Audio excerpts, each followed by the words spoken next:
Namaskar. Hello and welcome to P Guru's channel. I'm your host Sri Iyer. This is DGI-392 and with me is my co-host Sridhar Chityalaji. Sridharji, Namaskar and welcome to P Guru's channel, sir. How are you? Namaskar and good morning and good afternoon to everybody and happy Gita Jayanti day today and looking forward to the appropriate markets day today. Yes, indeed, and happy Gita Jayanti to all of you who are watching. Sridharji, the United States market news jobs report came out 263,000 jobs. It was a bit of an unexpected surprise on a good side, isn't it? Very positive news and there's clearly buoyancy that is in the markets. We talked about the transition that is taking place. COVID was more about digital, and then as we shift from COVID to a normalized but this gridlocked economy that we are in, and the jobs are going back into traditional sectors such as healthcare, services, and particular services here more around the what you call is the retail as well as the restaurant and those types of businesses. And so very unusual data coming out. It surprised the Fed, and they are now, this puts the monetary policy at a bit of a hunker, which is to say you raise the interest rates with the hope that the unemployment levels will go up, the demand will come down. As a result, the inflation will come down. It's exactly the opposite that is happening in the market, Sriji. But next week we are going to have the producer price index and the consumer price index, and that might give us a better clue because those will be probably indicating something else. Your thoughts, sir?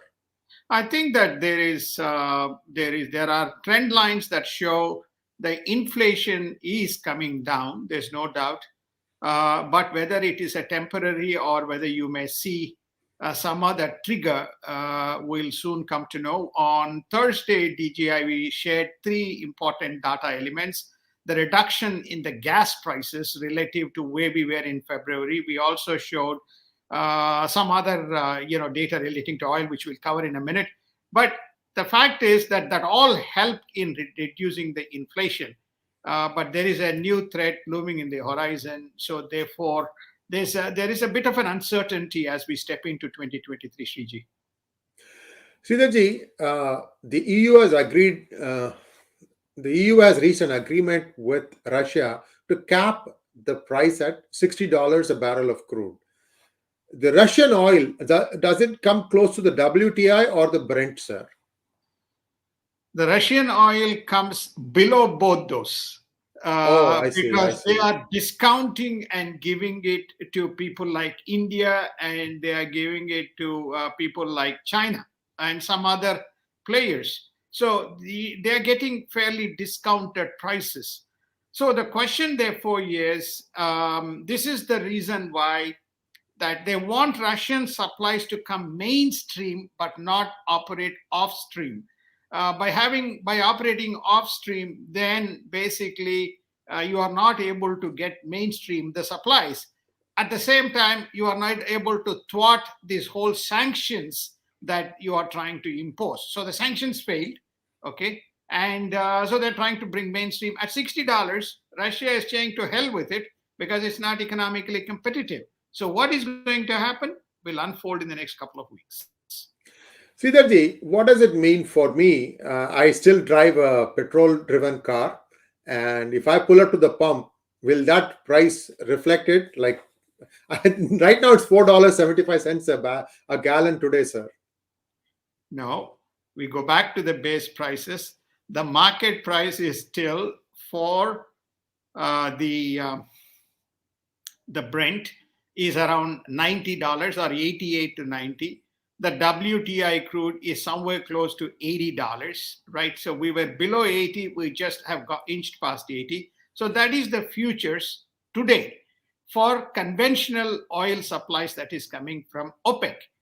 But instead of imposing sanctions, what you're saying is the 44% of the energy supplies comes to Europe from Russia. They're saying you can't discount it and buy it from Russia at $35 or $40 or $50 and conduct your own rupee ruble trade and renminbi ruble trade. but ruble trade, and then bring them mainstream, but and cap the price at $60. The penalty that they're trying to impose on the Russians is the $25 delta between what the market price is and what they want to set. The reason that they're putting this differential of Russian oil price versus the market price is to ensure that this extra $25 is not sustaining the Russian war machine. I just don't think Vladimir Putin is stupid enough to accept this price cap. So he's just basically going to say to hell with it. But I thought they reached an agreement, sir. No, the EU reached an agreement. Not the EU and Russia reached an agreement. So within EU, so EU, inside the camp there were a lot of fights, and those guys have now said, okay, 60. 60, yeah. So one fellow said no, $30, $35. They said some fellows in the EU said no, we can't get $35. Okay, so he says no, at $35 we'll have plenty of supplies. We are suffering from already the inflationary pressures. Then the G7 nations, some of them are sitting G7. They say, no, you can't do that. You can't beat G7 and you can't beat G20. So this is the internal tensions, which is Russia would be happy to get it at $40 and basically beat G7 and G20. In the process, they're creating a new economic order. So which is what the disruption within EU was. So the consensus was within EU. And that means EU, Australia, and United States will follow the same kind of a pattern. But India has stated, okay, we'll think about it, but we have the right to kind of choose whosoever and however we want to buy the oil. So because US doesn't import any oil from Russia, the prices for US still stay the same, the WTI price and the Brent price, isn't it? Exactly, the WTI. So to answer your question in a roundabout way, which I said, you and I are not going to be impacted at the tills when we fill up our gas for the holidays, Sriji. And we have to be thankful our gas prices are not going to go up and our energy bills going to shoot up this particular winter. Very Shakespearean, sir. Much ado about nothing. So let's move on to the next topic.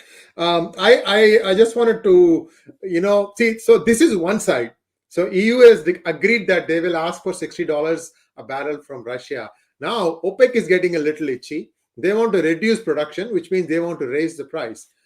US used to be the safety valve because of the shale production. US was the safety valve. So these guys would not run off too far. What do you think is going to be the safety valve now? Russia? Venezuela. So today we are having all sorts of surprises. Please go ahead, sir. Why Venezuela? Well, I think Chevron, as we came in, Chevron has just, you remember that when Mr. Biden went to Saudi Arabia, Saudi said, no way, Jose, we're not going to increase our production. We're not going to please you. Okay, that's what he came back. So now he said, okay, let's go to Venezuela. Let's go to, whosoever, maybe even Cuba. Let's go to the adjacent nations, whosoever can give us. So two things have happened. One, he has increased the capacity in the, we covered this in the Mexican Gulf area, the shorelines of New Orleans and Texas, and increased the capacity by 2 million barrels a day. I think he's also allowed Chevron. Remember, Chevron was in Shacklin 1 project. They unwound their equity. They allowed them to take position and expand their capacity in Venezuela. So we may see some supplies coming from Venezuela in. But whether it will be adequate to bring the prices down is a very big question mark, Sriji. The reason why we are suffering, the world is suffering, is for two reasons. One, we did not renew licenses, and we cut licenses that we had granted prior during the Trump regime. So we neither renewed, but we cut, and we also, the augmentative capacity that was coming from the Michigan as well as the Keystone pipeline, both cut. So therefore, we are cutting all our fingers, and with the hope that somehow the fingers would grow and the hand will be normal. And that doesn't look like that, Sri, right now. Well, if global warming can become climate change, anything can happen, sir. Yeah, exactly. We'll have inflation problem while we are trying to solve the climate problem, and the climate problem is not going to be solved. The inflation problem is only going to exacerbate, and people are going to suffer, and especially during the winter. So I think this whole thing has been completely mismanaged. by the Biden administration. But remember, let's see what happens. That's one of the first three items that the incoming GOP or the new House majority is going to address. We were net exporter, and in 2020 we were exporter. So we had a lot of not only domestic, but we were feeding the world. But now we are likely to be an importer if we don't augment our capacity. Sridharji, the next news item is about Twitter and all the revelations that are coming out. I did a 10-minute segment with much more data than what is there, just based on that one thread by the reporter Matt Taibbi. There is one other thread that was running. I don't know if you know, there is a video blogger who's pretty popular, I heard, Sagar NJT. Have you heard of him? Yes, I've heard of Sagar NJT. The reason why Matt comes in is Elon Musk specifically chose him. Yes, and he began to release. He chose him, and he has begun to release the files through him. So a lot of the narratives that we are getting is through Elon Musk released files. If you recall, we were just waiting for this information. Our famous lady, Vijaya Gadde, she seems to be at the centerpiece of her what you call international policing of what the agenda ought to be. She did not spare any country. I mean, Brazil, any of the other elections that were going on, she decided to employ her unique kind of power that she seems to have. You know, I have a saying, wherever it is, there is left-wing liberalism and communism and this loonism, you can guarantee there will be one Indian name very much embedded into that. So you go anywhere, it doesn't matter. So you can see this, people always critique the West, but the person who has spearheaded, both her spokesperson as well as the chief kind of the trust officer who have questioned the wisdom of the specific policy in the internal dialogue. So I haven't seen your monologue, Shriji. I'll take a look at the monologue, but it's interesting as to what aspects you touched on in the monologue, Shriji. So I touched upon the Matt story. That is one side. The other side is Sagar NJT has a slightly different, not different, but he has added more data to it. Basically, he says that there was no such rule under which they were going to suppress the story. So according to him, she made up that rule and then went back and applied that rule to an already released story.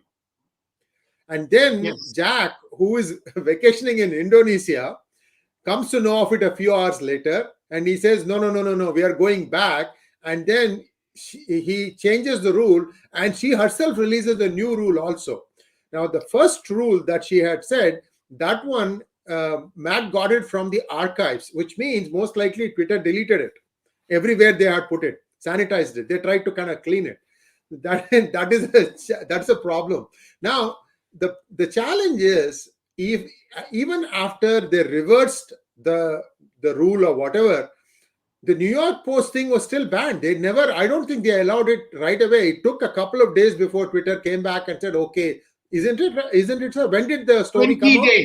20 days.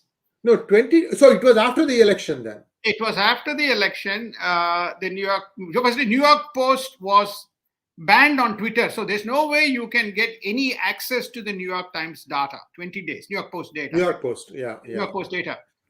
And the information that I have is they came up with this theory, which the lady came up with this theory, which is called, it could potentially have been the hacked version. So the veracity of the story cannot be validated because it could have been a hacked version. So this is the claim that they used to backpedal and justify, given they have a friendly administration sitting right there, and which is why the two people internally has questioned, which is namely to say, how do we kind of, how can we say when we don't know it is hacked, how can we say that it is potentially a hacked story as a policy for us? But she would have no holes of it. And this is the same lie that they used, Jack Dorsey used, as you have correctly said. Jack Dorsey was not aware when he came to realize it was too late. But the fact is that it was done, and then this thing continued. So the thing never got. People who are trying to click on those links, came up with that there was no data available. So, and then as you correctly pointed out, most of the stories were deleted. So they was not in the files for them to extract. And in they put a 20-day ban, no, on New York Post. in Sir, including if supposing I direct messaged you, you know the direct message, right? There's a Twitter feature called direct message. Even those were cut. I'll go more. She's in more trouble. From what if it is 20 days, she's in bigger trouble. I'll tell you one other thing she did. The White House spokesperson, she just touched upon it, saying there is a New York Post story, and her Twitter account got suspended. So you see what I'm saying? I mean, you can't even talk about it. Forget about. I mean, that person isn't saying this is hacked or not hacked. She just said that New York Post has carried a story about Hunter Biden laptop. Yeah, that was it. And for that, her account was suspended. So the proverbial excrement did hit the rotating mechanism on the ceiling, sir. indeed. There are three aspects, Sriji. I think one aspect is unilateral banning of suspension of accounts, whosoever they felt, as a policy framework. The second is the content was compromised, the content editorial compromised using the theory. Clearly, there was an hidden agenda, which was somehow they are garlanding Vijaya Gadde with this, which is to say that she became the sole person and with the power to enforce. I just don't buy into that how she could have such a type of power, especially if she's sitting in the kind of the management committee with few other people. There's going to be more coming out. This is only the first snippets of what we are seeing. There's going to be releases about more elections where Twitter has interfered along these lines. And whether there was, though they say that there was a direct connection with the administration, but it is very interesting to see as to what will come out when the investigations come out. It may not go to the Biden's office, but it's certainly somewhere within the paraphernalia of the setup within the administration. This certainly has reached the tentacles. And this is the second item of investigation, which is the new House members that will take up the collaboration between the left-wing liberal media as well as this particular group within the Democratic administration. Whether there are sitting members, whether there are some other people within, we don't know. We'll come to know.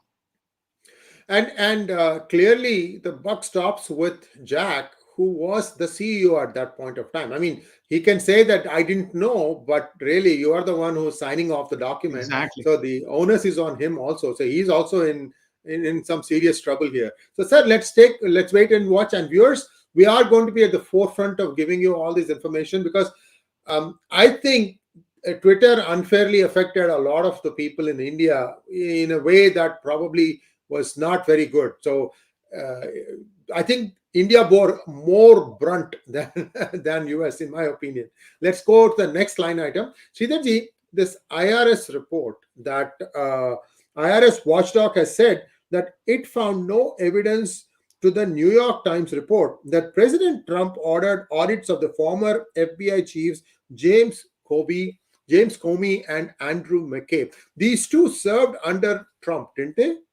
Correct. They were under Trump.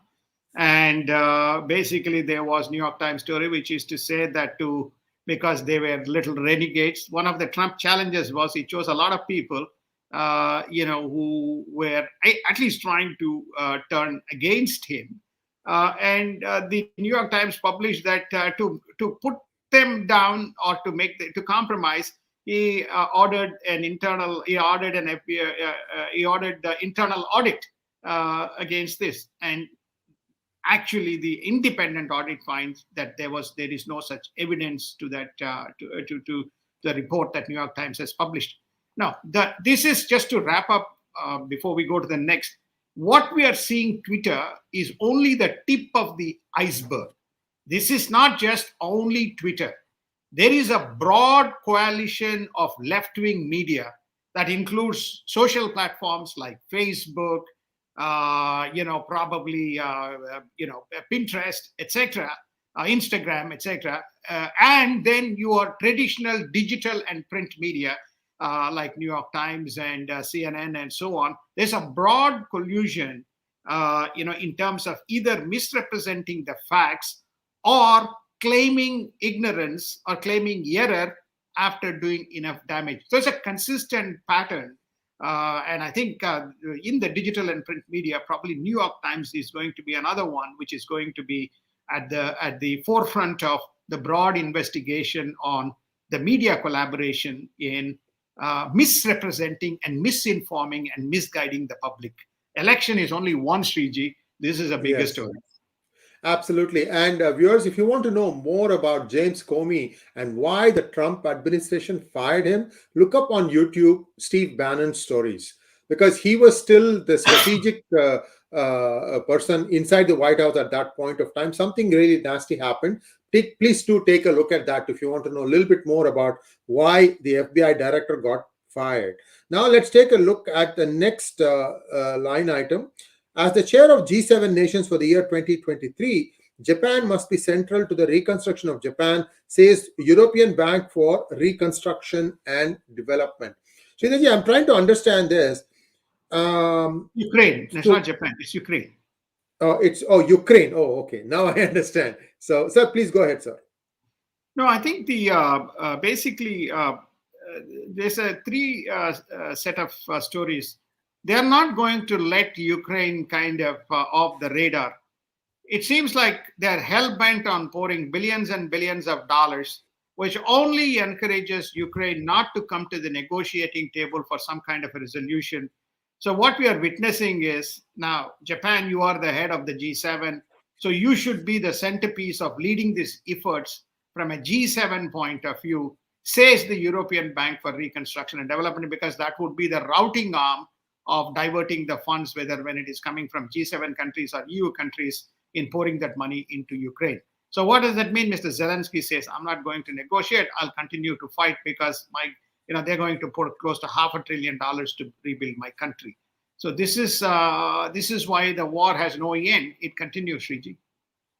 And now Putin steps up the heat, blaming continued destructive Western aid for lack of peace talks. And the US Secretary of State Blinken says that Biden will tell Putin that US will stand up to all the pressures to protect and defend the sovereignty of Ukraine. So more spending on Ukraine plans, sir? Yeah, money continues to go. Money continues to flow into Ukraine. We just sent $700 million from United States. So this is another item. This is not one of the top 3 items, but this is one of the probably top 10 items that the new house is going to take up, which is to say, okay, we want to support, but it cannot be draining our money and draining our resources when we have a huge deficit problem and an inflation problem.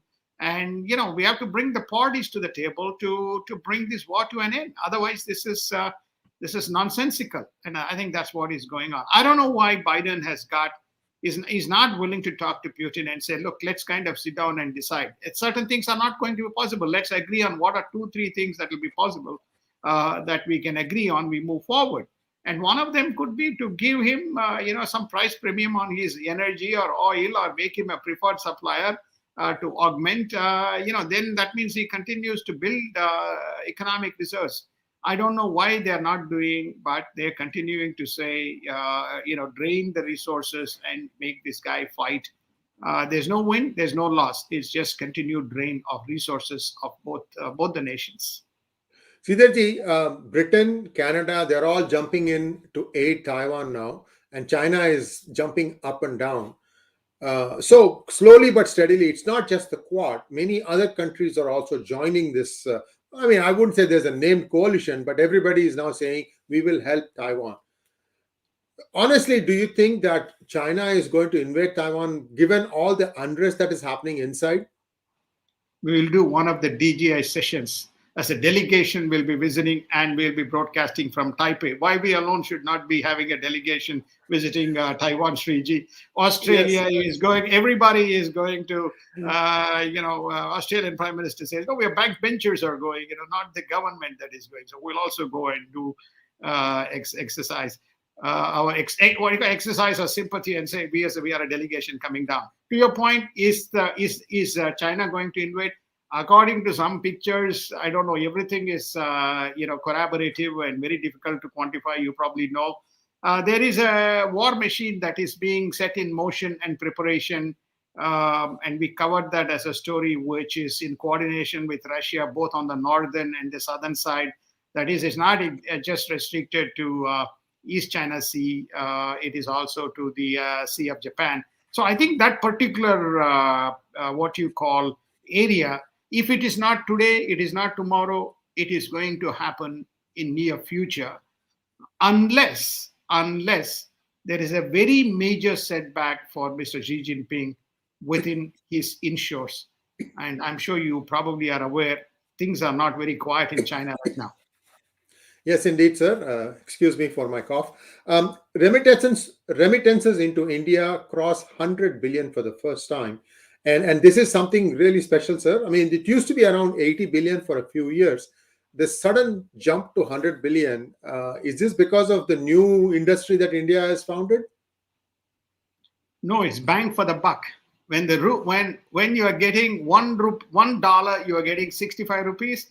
If you're getting $1, 80 rupees, you will be sending more dollars because you want more rupees.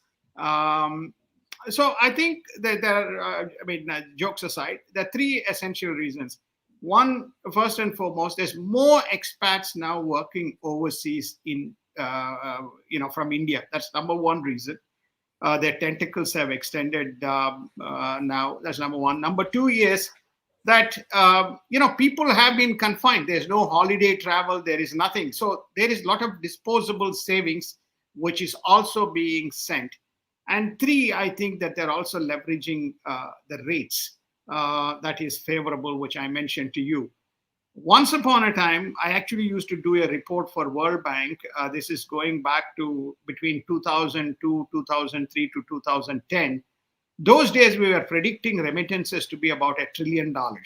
Okay, Mexico was the number one, and India was number three, with China being number two. Now today, because of all the post 2008, 2009, the remittances contracted. Believe it or not, this 100 billion is pegged against a total remittance likely to be about 620 billion. So it's a significant chunk of money that is coming in of the remittances from India. That's number one. Number two, China has relegated to number three. Mexico has come back to number two position. So which means that thanks to our porous border and thanks to our generosity in bringing our neighbors back into our countries, so therefore there is very good money flowing in. So I think $100 billion is a significant number. This is one of the areas that India is focusing on to boost its reserves. Sridharji, finally, let's take a look at what is happening in Syria. We talked about it in our last DGI that Turkey is preparing to invade Syria. What is the latest on that, sir? Are they waiting for US to jump in also? No, they have still the cabinet decision has not happened. That's number one. Number two, in the meanwhile, Erdogan is telling Russia that I'm going to do it, but I won't do anything to Bashir al-Assad, so don't be worried. Then he is telling United States, okay, I will take out, but I will not disrupt the... again, why is he doing it? It's not just terrorists. His eyes are in the Kirkuk region, Ibril region, oil. So he wants to take over those fields. That's his target. That's why he's going to that part of the world. And Kurds have stood and supported both during the Syrian invasion as well as during that the whole ISIS attacks. It was the Peshmergas who supported. It's very sad that he is seeing the vacuum and leveraging it. And I think we covered this, Shriji, which is to say we could be going into another inflation-led initiative. Yes, indeed. And we've been writing about this for a long time, about 4 or 5 years in pgurus.com, before the video channel became popular. Sridharji, there was a time when, rebels used to control this area. And there used to be a caravan that would go from here all the way down to Turkey. And then they will go into these petrol tankers, what do you call it? I don't think barges, I think. Tankers, for lack of a better word.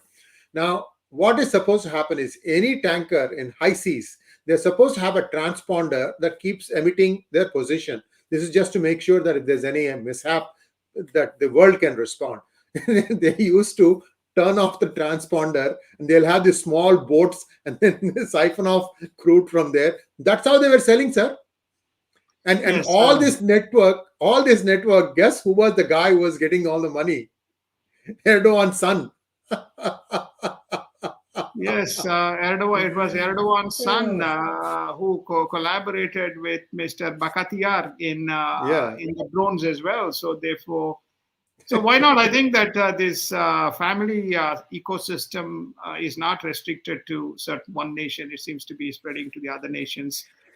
Look, I think that this oil stealing continued even right through the Iraq war.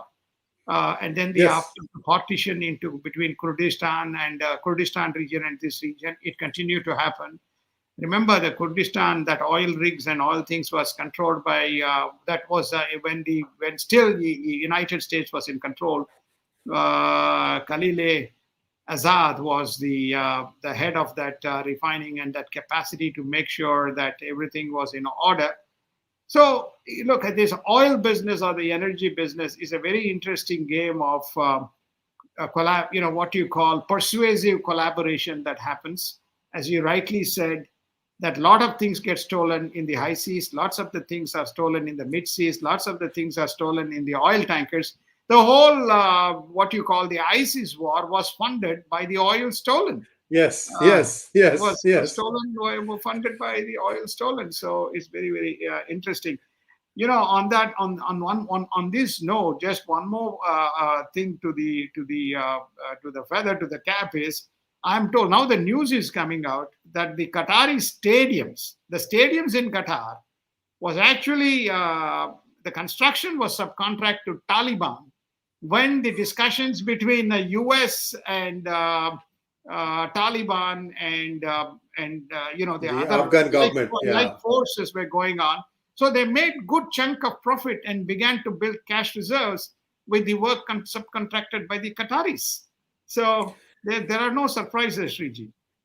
Another story that has been completely buried under the sand, literally, is the fact that 6,000 workers died building this new Dream 8 fields, and the entire city that has come up to host this World Soccer Cup. Very, very sad, sir. Piguls is one of the few which talked about it, but then Qatar has a lot of blood on their hands. I'm sorry, but we have gone from here and there and so on. But viewers, there's a lot of sad stories. That's all I can say. About 3,000 Indian men, able-bodied, between 18 and 30 years of age, they died of heat exhaustion.